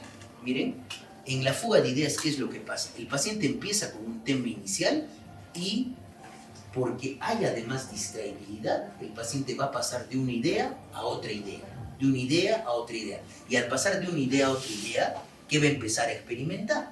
Va a empezar a experimentar como si el paciente tuviera asociaciones por asonancia, es decir, la última palabra o la última palabra de el primer componente ideativo va a rimar con la primera palabra del siguiente componente ideativo. ¿Correcto? Eso es lo que caracteriza a la fuga de ideas y el pensamiento saltígrado, es decir, como si saltara de un pensamiento a otro pensamiento y la propia taquipsiquia. ¿Correcto? Entonces los cambios de dirección pueden ser debido a asociaciones puramente causales, a la distraibilidad o a la existencia de una asociación verbal, es decir, esas asociaciones por asonancia o ideativa. Y al final el paciente no se dirige por la existencia de una idea central. Y acá tenemos el pensamiento circunstancial. Y en el pensamiento circunstancial, ¿por qué quiero que lo recuerden, chicos, no? Porque cuando ustedes hablan con un paciente que tiene un pensamiento circunstancial, van a empezar a impacientarse, porque el paciente da múltiples detalles sobre una situación que es muy concreta para que nos pueda responder. Yo le puedo preguntar, por ejemplo, al paciente, ¿cómo ha llegado usted acá al hospital? Entonces él me empieza a describir a la hora que se ha despertado, que su hermana había preparado el desayuno, cuando simplemente me podría decir que ha tomado el servicio público. Y el pensamiento circunstancial más nos hace pensar en una patología orgánica. ¿Y en qué pacientes vemos pensamiento circunstancial? Que es casi siempre que sucede en los pacientes que tienen epilepsia. Un paciente con epilepsia tiene un pensamiento circunstancial, ¿correcto? Hay explicaciones tribales innecesarias que alejan del sentido central del discurso y al final el discurso no alcanza el objetivo, pero ¿qué pasa, digamos, cuando un paciente tiene un pensamiento circunstancial? Yo lo trato de redirigir y lo redirijo y sí puede llegar, digamos, al punto final que yo le he estado preguntando. Esa es la gran diferencia en el pensamiento circunstancial, ¿sí?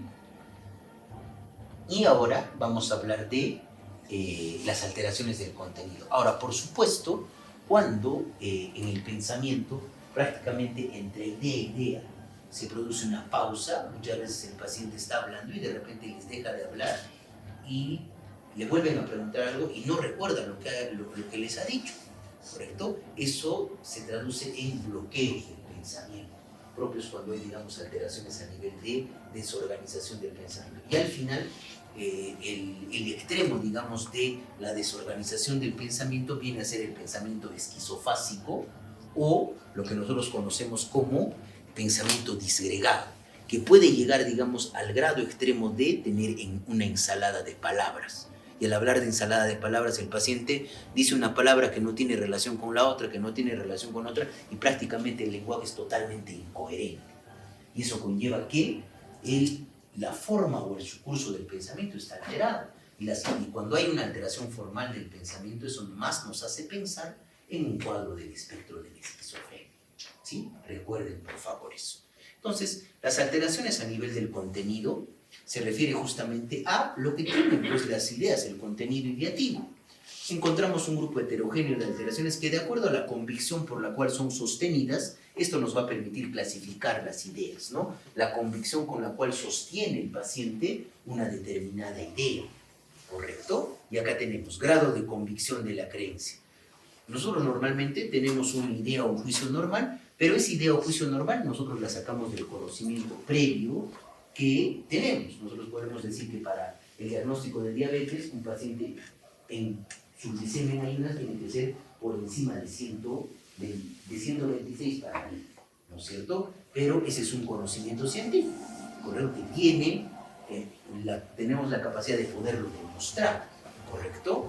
Y cuando un paciente empieza a tener una idea informa, ¿no es cierto? Un delirio primario o idea delirante, donde por lo que les decía, afirma ser, por ejemplo, Napoleón, pero sigue afirmando de una manera con una convicción, digamos, muy férrea y es impermeable probablemente a argumentaciones lógicas. Ahí hablamos de una idea delirante primaria. Y lo que les decía es incomprensible, no puedo llegar a comprender por qué ese paciente cree eso, ¿correcto? Y también cuando hablamos de un delirio secundario es porque justamente hay otra función psíquica que está alterada, pero que está contaminando el componente ideativo. Lo que les decía, un paciente maníaco que está con un estado de ánimo eufórico puede creer que es el mejor corredor de autos del mundo, ¿correcto? Eso sería una idea deliroide, o un delirio secundario, ¿correcto?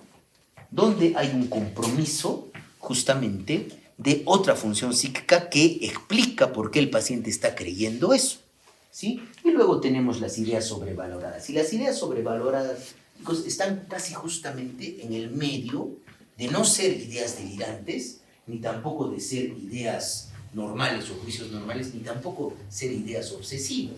Pero las ideas sobrevaloradas se explican en función de las vivencias del individuo y de su personalidad y están netamente coloreadas por la afectividad.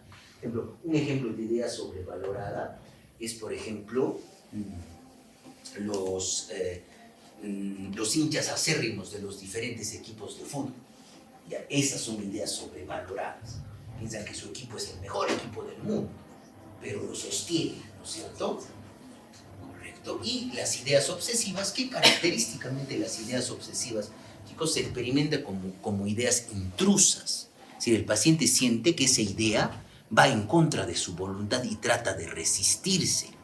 ¿Correcto? Son ideas parásitas, que van a tener diferentes contenidos, ¿no? Pueden tener ideas obsesivas de contenido, contaminación, duda patológica, pensamiento mágico, simetría, ¿correcto? Pero el paciente, respecto al juicio, él sabe que esas ideas son excesivas y son irreales, y se resiste a esas ideas. Y el experimentar esas ideas, ¿qué le hace tener? Le hace experimentar una ansiedad creciente que posteriormente se mejora al realizar una determinada conclusión. Si tiene ideas, por ejemplo, de duda patológica, que de repente no ha cerrado el grifo de su baño, entonces, ¿qué hace? Comprueba 3 veces que lo ha cerrado, ¿sí? Eso es una idea obsesiva. Y acá tenemos, por ejemplo, los diferentes contenidos de los delirios. Hay delirios de prejuicio, persecución, que son los más frecuentes, donde el paciente piensa que está siendo amenazado, perseguido o alguien quiere perjudicarlo. Los delirios de autorreferencia, donde siente que ciertos objetos o hechos alrededor de él adquieren un nuevo significado o están relacionados con él, ¿sí? Delirios celotípicos, donde el paciente está convencido que la pareja le es infiel.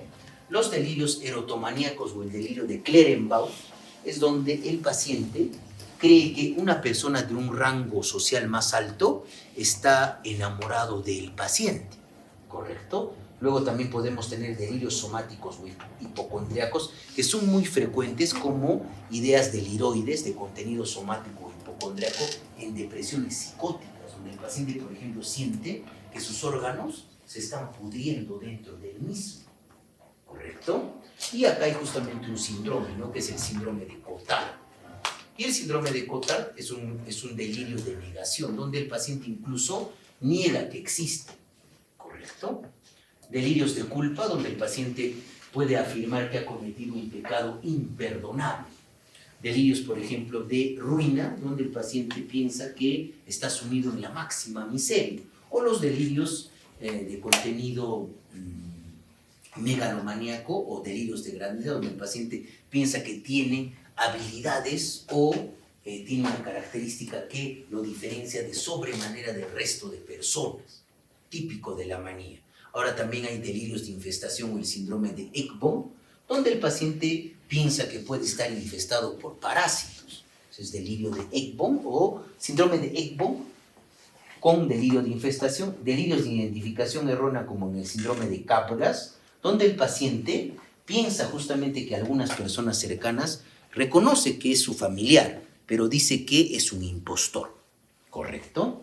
o el síndrome de Frigoli, donde el sujeto cree, identifica personas desconocidas como personas conocidas. Pero estos síndromes, chicos, Capgras, Frigoli, son más que todo orgánicos, ¿correcto? Y la temática, si ustedes se dan cuenta, la temática delirante puede ser muy variada. Lo más importante para poder recordar es la gran diferenciación entre lo que es primario y lo que es secundario, ¿sí? Listo. Y la idea sobrevalorada, como les he dicho, ¿no?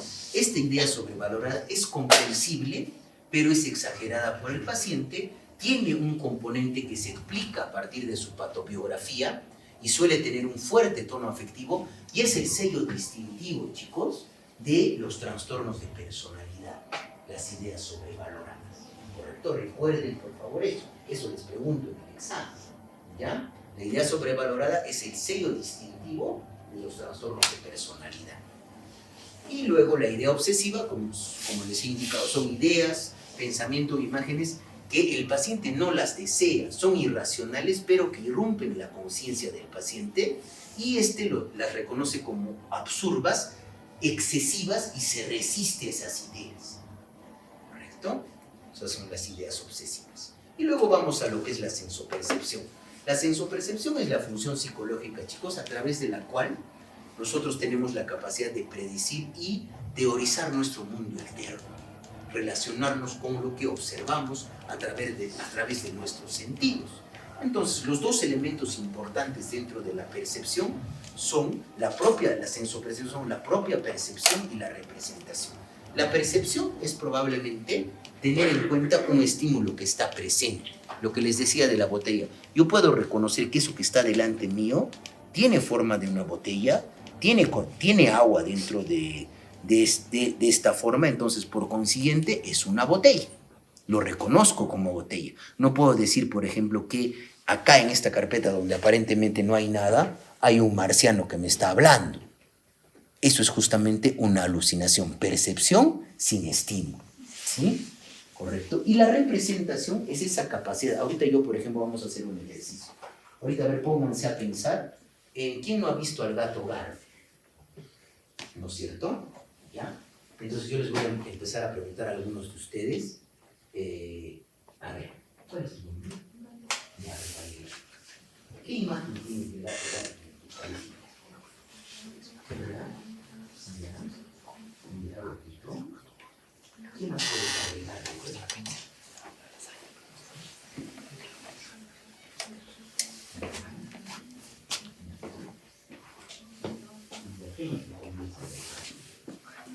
¿Podrías agregarle algo más?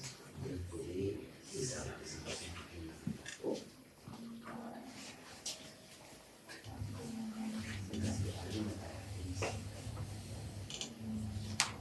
Le podrías contar un gorrito de chef. Eso es una representación. ¿Se dan cuenta? En la representación yo puedo modificar voluntariamente esa imagen. ¿Y dónde estoy experimentando esa representación? ¿En mi espacio subjetivo interno o en mi espacio objetivo externo? ¿Dónde estoy viendo esa imagen? En mi espacio subjetivo interno. Esa es una representación, chicos. Y a cada momento yo tengo que actualizar esa representación. ¿Sí? Entonces las propiedades perceptivas son a priori, como les decía, a priori neurológico que permite interiorizar propiedades del mundo externo. Con tal información se genera la vivencia de realidad que posteriormente va a ser organizada en la experiencia y se va a traducir en juicio de realidad. Yo no puedo afirmar, por ejemplo, como les decía, ¿no?, que ahí hay un marciano que me está hablando, ¿sí? Sin embargo, para un paciente que tiene una alucinación, sí es real lo que está experimentando, ¿no es cierto? Entonces, a nivel de la sensopercepción podemos ver alteraciones cuantitativas, donde puede haber cambios en la intensidad de la percepción. Y acá hablamos justamente de la sensibilidad. Puede haber hiperestesia, puede haber hipoestesia, puede haber anestesias, ¿correcto? Esto más que todo tiene que ver con toda la vía aferente que puede verse alterada. Y alteraciones cualitativas, donde hay una alteración en la calidad de la percepción, se transmite a la mente un objeto diferente al real. Y acá justamente están las ilusiones, ¿correcto? Es lo que, por ejemplo, nos puede pasar es que a quien no le ha sucedido, por ejemplo, cuando está en una calle oscura, puede llegar a ver en la sombra de un árbol una persona que lo está observando. Esa es una ilusión. Esa ilusión es una deformación de una percepción normal, por lo que va a depender del estado de ánimo, incluso hasta a veces de la inatención. ¿A quién no le ha pasado, por ejemplo, que de repente está en la calle y piensa que ha podido ver a una persona conocida y se ha acercado y le ha hablado, pero le ha dicho, no, yo no soy esa persona? ¿A quién no le ha... Eso es una ilusión, ¿se dan cuenta? Ahora, la ilusión no es algo psicopatológico. Recuerden, por favor, eso. No es un fenómeno, digamos, que tenga que ver con psicopatología específica. Luego, las alucinaciones, que son percepciones sin objeto, lo clásico que les decía, ¿no es cierto? Es ver algo donde no hay, escuchar algo donde no existe el estímulo, sentir algo donde no existe el estímulo, ¿correcto? Y las pseudoalucinaciones, la gran diferencia de la pseudoalucinación con la alucinación es que se experimenta en el espacio subjetivo interno. El paciente, por ejemplo, refiere escuchar voces dentro de su propia cabeza. Esas son pseudoalucinaciones, ¿ya? Y las alucinosis, que tienen que ver con la intoxicación por sustancias y las alteraciones sensoperceptivas, pero donde el paciente no ha perdido el juicio de realidad. Un paciente, por ejemplo, intoxicado por alcohol, puede referir, por ejemplo, que está viendo animales que están caminando por sus brazos, pero el paciente dice, esto no es real, eso es alucinosis, ¿correcto? Y acá tenemos, por ejemplo, un cuadrito que nos permite diferenciar las diferentes alteraciones de la sensopercepción. En la percepción normal, el objeto está presente, hay corporealidad de la vivencia, sí, ocurre en el espacio externo también, y el sujeto cree que lo que está percibiendo es normal, por supuesto que sí. En la representación, el ejercicio que hemos hecho con el gato Garfield, el objeto está presente, no está presente. ¿Hay corporealidad de la vivencia? Tampoco. ¿Ocurre en el espacio externo? No. ¿Dónde ocurre? En el espacio subjetivo interno. ¿Y cree el sujeto que lo que está percibiendo es real? No, porque sabe que puede modificarlo de acuerdo a su voluntad. En la ilusión, el objeto está presente, sí. Hay corporealidad de la vivencia también. ¿Ocurre en el espacio externo? Sí. ¿Y cree el sujeto que lo que está percibiendo es real? También. Pero se produce por una alteración, digamos, de una distorsión a nivel de la percepción. Es decir, está el estímulo, pero se lo interpreta de una manera errónea, ¿correcto? En la alucinación no está el objeto presente, hay corporealidad de la vivencia porque es una percepción sin estímulo, ocurre en el espacio externo y el paciente cree que lo que está percibiendo es real, por supuesto que sí. En la pseudoalucinación, lo que lo diferencia de la alucinación, dense cuenta, no ocurre en el espacio externo, ¿correcto? Ocurre en el espacio subjetivo interno, la pseudoalucinación, ¿correcto? Y las alucinosis, el paciente no cree que lo que le está sucediendo es real. Esa es la gran diferencia. Entonces, este cuadrito es bien interesante. Igual, este cuadrito está en la bibliografía que yo les he dejado ahí en Copimundo. Él les ha comunicado a la delegada, ¿no es cierto? Se les ha dejado las copias del libro, ¿ya? Con los capítulos que necesitan leer, para los que quieren de repente ahondar un poquito más. Y evaluación de la cognición, la conciencia. La conciencia, chicos, viene a ser, digamos, como les decía, ¿no?, el pilar fundamental a través del cual la vida psíquica se estructura. A través de ahí nosotros sentimos, pensamos, experimentamos un momento determinado y nos permite comprender el ambiente, el entorno y el mundo interno propio y el de los demás. Eso es la conciencia. Y la exploración de la conciencia permite si el paciente está alerta o no está alerta y en qué grado está alerta. Y eso es lo que yo les decía. Uno de los requisitos fundamentales para poder hacer un examen del estado mental viene a ser que el paciente tenga un nivel de conciencia adecuado, ¿sí? Y el estado de alerta o vigilia, donde el paciente es donde actualmente ustedes están, ¿no es cierto? Captan adecuadamente su integridad biológica y lo que nos rodea, ¿sí? Va a haber trastornos cuantitativos, va a variar en grados, ¿no? Y esto seguro ustedes lo han visto en neurología o incluso en semiología, ¿no? Vamos desde el coma hasta la hipervigilancia. Es un paciente, por ejemplo, cuando está psicótico y tiene esas ideas de que alguien lo está persiguiendo, va a estar hipervigilante, ¿correcto? Y por el otro lado, es imposible que en un paciente en coma le pueda hacer un examen del estado mental, ¿correcto? Esos son trastornos cuantitativos que varían en grado, ¿correcto? Y los trastornos cualitativos se produce estrechamientos en el campo de la conciencia, es decir, aparecen unos territorios dentro de mi conciencia más oscuros que otros. Y acá tenemos, por ejemplo, los estados crepusculares. ¿Qué es un estado crepuscular? Donde normalmente nosotros experimentamos que nuestra conciencia tiene una continuidad. Solamente se ve alterada nuestra conciencia cuando más tarde van a ir a su cama y se van a dormir, ¿correcto? Entonces, cuando se produce una alteración en la continuidad de la conciencia, pero permanece una conducta relativamente ordenada, es decir, es un paciente que aparentemente en el estado, los estados crepusculares están más asociados a epilepsia. Entonces, es que un paciente de repente con una epilepsia empieza a tener un comportamiento normalmente que no es, digamos, cotidiano en él. Puede tener un acceso de violencia y posterior a eso, como se estrecha la conciencia, no recuerda el paciente. Luego hablamos del estupor, donde se pierde prácticamente la función relacional. El paciente está estuporoso cuando no responde a los estímulos externos. Eso es estupor. Entonces, es una condición de no reactividad, responde solamente a estímulos intensos, no se comunica, no se mueve y hay una alteración en la función relacional. Y otra cosa, esto es un síndrome, chicos, ¿no? El delirium viene a ser un síndrome que lo vamos a ver cuando hagamos trastornos cognitivos, que viene a ser justamente así como cuando se produce por una noxa o probablemente una insuficiencia renal aguda secundario a otro cuadro.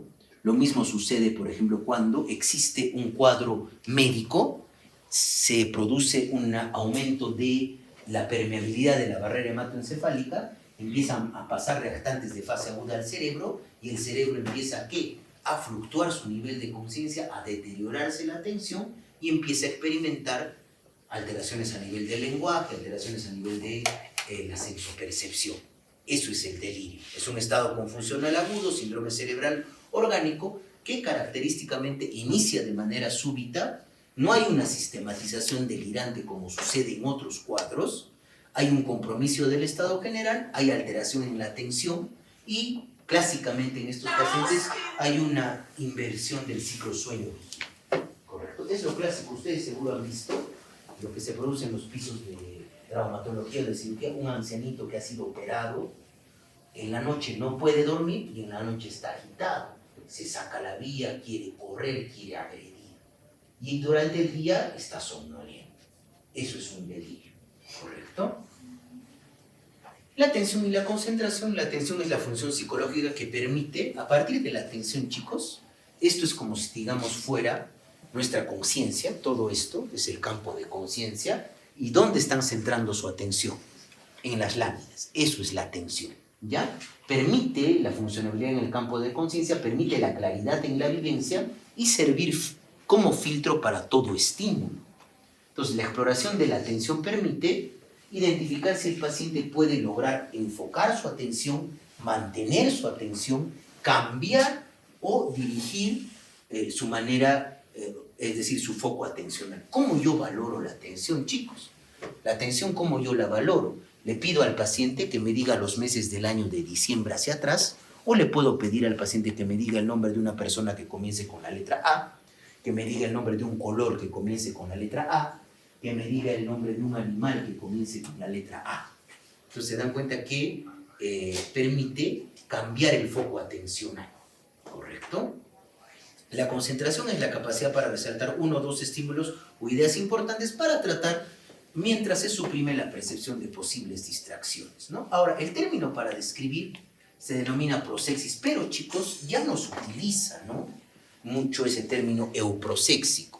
Nosotros hablamos de atención y concentración conservada, disminuida, alterada, abolida, ¿correcto? Y miren, el aumento de la atención se llama hiperprosexia o incremento de la atención. Entonces, se produce un cambio sostenido en la focalización de la atención, donde es clásico, digamos, el aumento de la atención en pacientes, por ejemplo, que tienen un episodio maníaco. Se desvían, digamos, con un estímulo, de ahí a otro estímulo, de ahí a otro estímulo. ¿Sí? Disminución de la atención ocurre en algunos estados fisiológicos. Cuando nosotros, por ejemplo, pasamos de la vigilia al sueño, no estamos atentos. ¿Sí? En trastornos afectivos, en trastornos de ansiedad, la atención se va a ver volcada al mundo interno del paciente en detrimento del mundo externo. Y siempre va a haber fatigabilidad atentiva, ¿correcto? Es lo que de repente a ustedes les pasa, ¿no? En la clase, al inicio sí están atentos, pero posteriormente la atención se fatiga, ¿correcto? Y la memoria. La memoria, chicos, es justamente esta actividad psíquica que nos hace posible conectar el presente con nuestras relaciones con el pasado. Y está intrínsecamente relacionada con el aprendizaje. Entonces, la memoria es el producto del aprendizaje y el aprendizaje no puede permanecer en el tiempo sin la memoria. Entonces, vamos a ver que vamos a tener 3 tipos de memoria en la evaluación del examen mental. La memoria inmediata, la memoria reciente y la memoria remota, ¿correcto?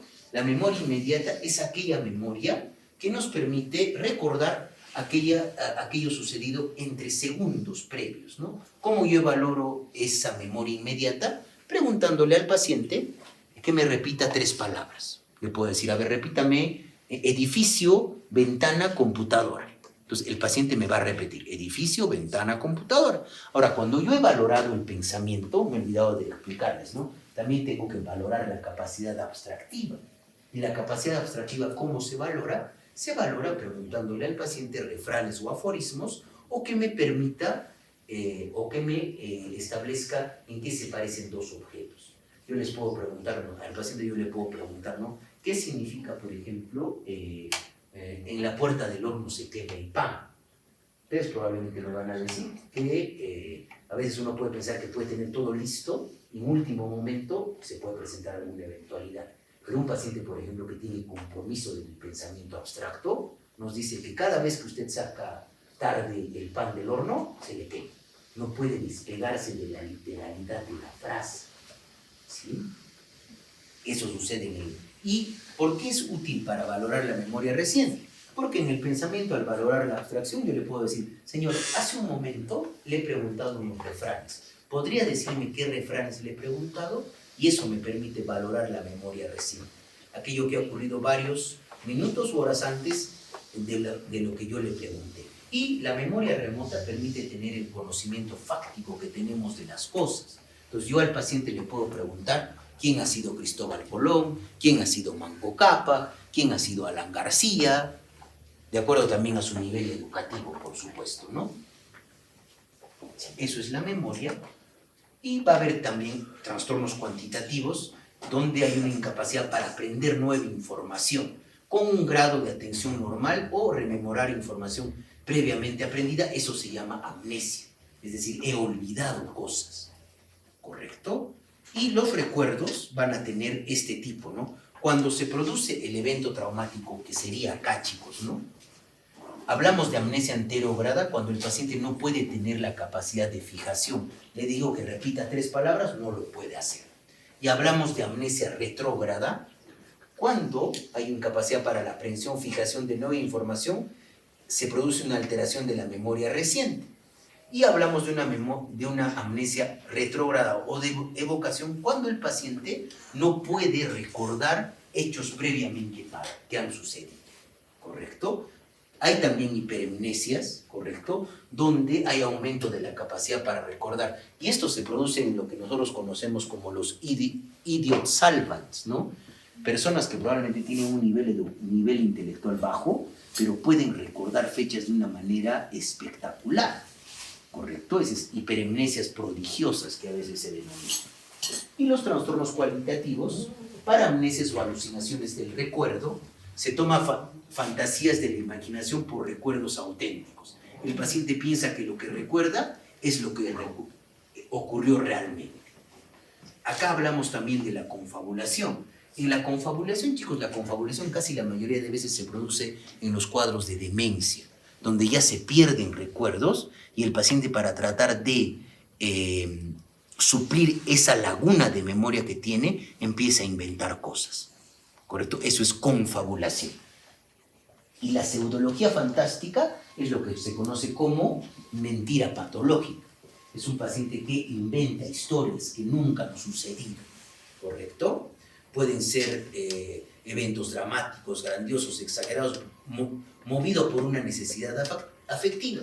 Y el paciente es consciente de que esos hechos son falsos. Eso es la pseudología fantástica o mentira patológica. Y en los trastornos cualitativos, la criptognosia o alteración en el reconocimiento, donde se percibe un objeto observado por primera vez, provoca justamente que el individuo tenga la vivencia que ya ha sido anteriormente percibido por él mismo. Y acá justamente están los fenómenos de lo ya visto, lo nunca visto. El déjà vu es la percepción que un objeto ha sido visto por primera vez y provoca en el individuo la sensación de familiaridad, lo ya visto. O lo nunca visto, un objeto repetidamente percibido, es experimentado por el paciente como si por primera vez lo estuviera percibiendo. Y acá hemos hablado del síndrome de Capgras que les indiqué dentro de los delirios. El paciente cree que una persona es el doble de un familiar. Y la ecmesia, que el paciente se comporta y responde como si estuviera en una etapa anterior de su vida. Y esto se produce muchas veces en las amnesias disociativas, donde el paciente elimina ciertos recuerdos y, digamos, está localizado 8 años atrás y se comporta como si de repente no se hubiera casado, no tuviera hijos. ¿Correcto? Eso es ecmesia. Y la orientación, esto es mucho más fácil. La orientación es la capacidad, chicos, de centrarnos en un determinado contexto temporal, en un determinado contexto espacial y un contexto personal. Ahora, una de las cosas muy importantes, cuando vemos, chicos, alteraciones de la orientación, tenemos que pensar primero en un cuadro orgánico, ¿correcto? Entonces, esta integración espacio-temporal es lo que permite a la unidad perceptual o estructura funcional interna que represente el momento actual de la realidad, que permite la evaluación de la orientación. Identificar si el paciente logra una adecuada ubicación en las coordenadas, ¿no? De tiempo, de espacio y de identidad o persona, ¿sí? Ahora, ¿cómo evaluamos la inteligencia? Acá justamente nosotros utilizamos un test bien importante, porque nos permite también valorar al mismo tiempo el cálculo básico. La inteligencia es la capacidad justamente de utilizar información, retenerla como conocimiento y después aplicarla, ¿correcto? Y acá tenemos justamente esta prueba rápida de inteligencia aproximada de Wilson.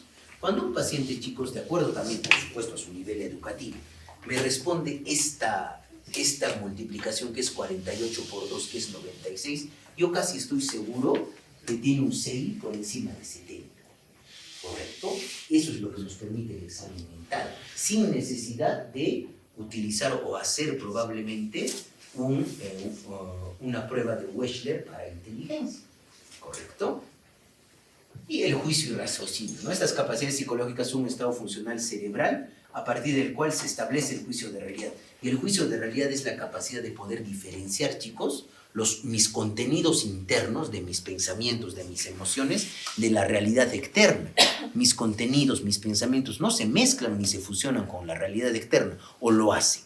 No, en cambio un paciente que ha perdido el juicio de realidad siente que la realidad externa se fusiona con sus vivencias subjetivas, ¿correcto? Entonces, acá se basa para la construcción de una relación lógica y la reflexión. Del ejercicio de esta función derivan las capacidades de elección y decisión, ¿correcto? Entonces, hablamos que la exploración del juicio nos permite valorar el juicio crítico y el juicio de realidad. El juicio de realidad nos permite tener, digamos, esa frontera que existe entre mis pensamientos y la realidad externa. Y el juicio crítico es el que me permite tomar decisiones, ¿correcto? Nosotros sabemos que de repente robar es algo malo o es algo bueno. Mentir es algo bueno o es algo malo. Hacer trampa en el examen es algo bueno o es algo... Eso es nuestro juicio crítico. Y el juicio crítico, chicos, muchas veces está alterado en los trastornos de personalidad. Por esa idea sobrevalorada, el paciente contamina su juicio crítico y toma malas decisiones. Y la introspección. La introspección, chicos, viene a ser la capacidad del paciente que tiene de darse cuenta que lo que está experimentando psicopatológicamente en alguna alteración de estas funciones es producto de que le está sucediendo algo a nivel mental. Esa es la introspección. La subjetividad psicológica permite organizar las percepciones de la realidad y actúa como unidad perceptual, asiento del propio ser. Entonces, esto permite que el mundo interno sea parte fundamental de la realidad del yo. ¿Y qué evaluamos en la introspección? La capacidad de reconocer como propias las actividades conscientes e inconscientes y la elaboración razonable de planes. Además, su confrontación se logra con un adecuado juicio de realidad y nos va a permitir evaluar el grado de conciencia y comprensión del paciente sobre el hecho de sentirse enfermo. Hay cuadros, por ejemplo, como la esquizofrenia, donde hay una ausencia de juicio, de introspección. El paciente no tiene conciencia de su sintomatología, porque el paciente está convencido de lo que las alteraciones sensoperceptivas, las alucinaciones, las ideas evidentes son reales. ¿Correcto? En otros cuadros donde también no hay introspección, que son en los cuadros de conducta alimentaria, por ejemplo, en la anorexia nerviosa, o como también donde hay una escasa introspección es en la dependencia a sustancias. Sí se van a dar cuenta. ¿Correcto? Y las funciones biológicas, repercusiones somáticas, lo que les decía, ¿no? El sistema nervioso central regula el sueño a través del hipotálamo.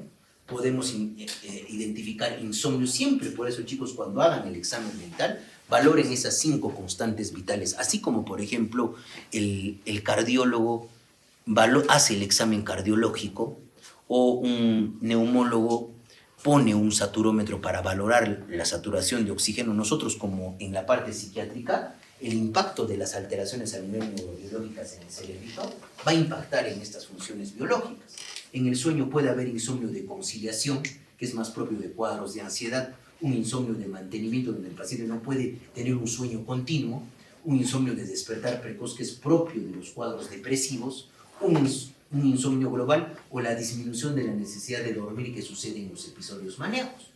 Puede haber también hipersomnia, donde hay un incremento en las horas de sueño, hipersomnia diurna, que es justamente una de las características de las depresiones atípicas, ¿correcto? Y las alteraciones cualitativas, pesadillas, terrores nocturnos. El apetito igualmente, puede haber hiporexia, anorexia, hiperfagia, conductas alimentarias anómalas, pica, rumiación, ¿correcto? El dolor también es la 5ª constante vital psiquiátrica, y recuerden que el dolor no solamente es una experiencia somática, sino también es una experiencia afectiva, porque nos genera ansiedad, nos puede generar preocupación, ¿correcto?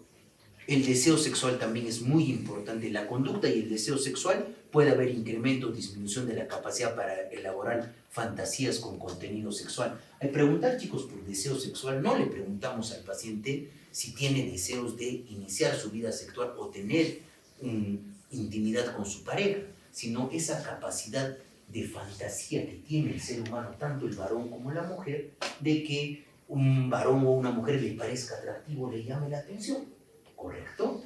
Y eso, cuando hay cuadros depresivos o en la propia esquizofrenia, se anula.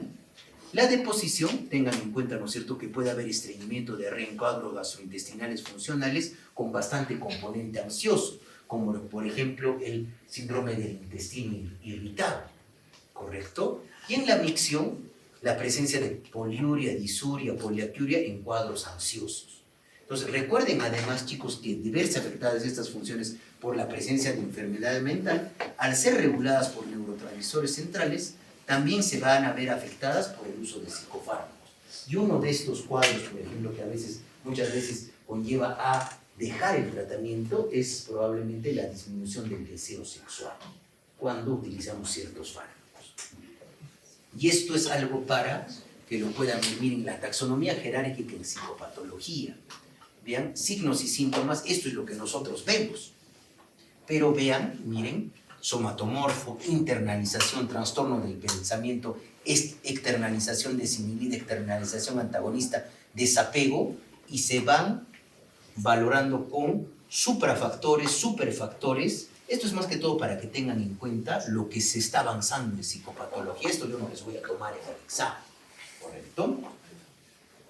Y acá vemos los principales diagnósticos psiquiátricos según los grupos etarios, ¿correcto? Esto ya lo vamos a desarrollar en nuestras clases. Tenemos al final un ejemplo 4. M es un hombre de 47 años casado y con 2 hijos que trabaja dependiente en unos grandes almacenes. En un puesto de responsabilidad acude a su médico de atención primaria por síntomas de ansiedad. Es el mayor de 3 hermanos y cuando falleció su padre por un cáncer de pulmón, él tenía 13. Tuvo que ponerse a trabajar para ayudar a la familia. Actualmente vive con su esposa y sus 2 hijos, no tiene problemas económicos, es aficionado a las maquetas y los fines de semana suele quedar con amigos para intercambiar piezas y hablar del tema. ¿Sí? Presenta desde hace 4 años hipertensión arterial esencial, estabilizada con dieta y enalapril, desde hace 7 años diabetes mellitus tipo 2, que en este tiempo trató con dieta, posteriormente con antidiabéticos orales y desde hace 3 meses con insulina. El control de su glicemia desde entonces es óptimo, sin embargo, él se queja de que la insulina le sienta mal, porque en los últimos meses nota frecuentes dolores de cabeza y digestivos. Duerme mal, se encuentra más nervioso de lo normal, se irrita con gran facilidad, por lo que tiende a aislarse de su entorno. En el último mes ha presentado 2 episodios consistentes en palpitaciones, dolor en el pecho, sudoración, sensación de falta de aire, por lo que ha acudido a urgencias del hospital.